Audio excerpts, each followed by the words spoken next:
Well, believe it or not, decorating your home for the holidays can really add up, and all the little tidbits here and there can put a major dent in your bank account. Well, we decided to bring in one of the nation's most sought-after designers, Jennifer Adams, to help us out. Jennifer's got some great ways to help save your wallet and unleash your spirit at the same time with some classic and inexpensive do-it-yourself holiday decor. Welcome back, Jen. Thank Good to see you so much. First of all, where do you start? That's the big question. Where do I start? Oh, and that's a good question to ask yourselves, because people just usually show up at the store and get stuff and then come home and think, where do I put this? So before you walk out the door, walk through your entire house and just focus yourself. Decide, where do I want to make the biggest impact? So I would do the highly trafficked areas like your entry, your living room, and maybe your kitchen. The places that most of the guests are going to see right off the bat. Yes, right? maybe your powder bath. But you don't need to put things all throughout the whole house. And also group your collections and your organization in one spot, as opposed to just putting one thing here, one thing there. You'll have a much bigger impact. So focus yourself, decide exactly where you want to decorate before you actually go into the store. And so then when you do that, you have a plan, just like you're decorating any other area in your house. Okay, so now we're getting people out of the rut now. We're going to talk about some of the different hot looks for the season. We've got some pictures here of metallic and purple, right? Metallics are so hot right now.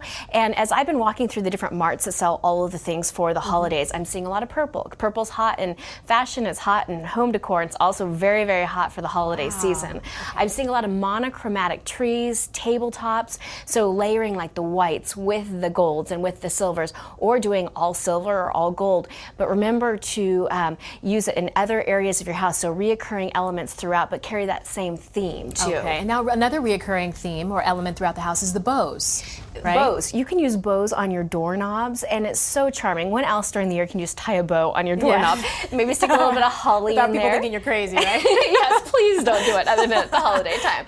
But you can do bows on all your doorknobs, and that just sets a festive tone right off the bat. And the drapery tie backs, because that's where you see it most of the time too, but you can get a little more festive with that, right? You can, because most people have some type of tie back on their drapery. You could do a little cording and add a pine cone and some holly, and even make your draperies a little more festive. Now, we were talking about not having to spend a lot of money, and in some cases, no money. Utilize what you have at home already. For example?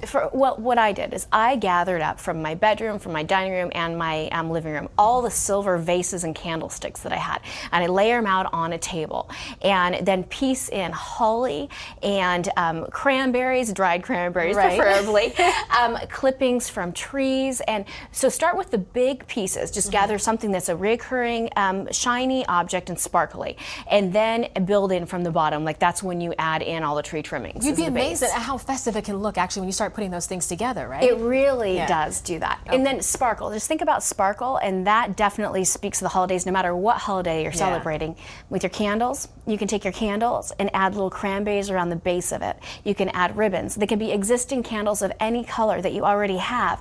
But just think of those little touches. Your plants, you could take bows and you can take ornaments and put them in the base of your plants. You can tie bows around the parts of your trees. There's so much after the holidays, just take it off and you're back to normal again, right? All right, thank you so much, Jen. Good to have you here. You're welcome. Thank you. And for more insider tips from Jennifer, you can check out her blog on bettertv.com.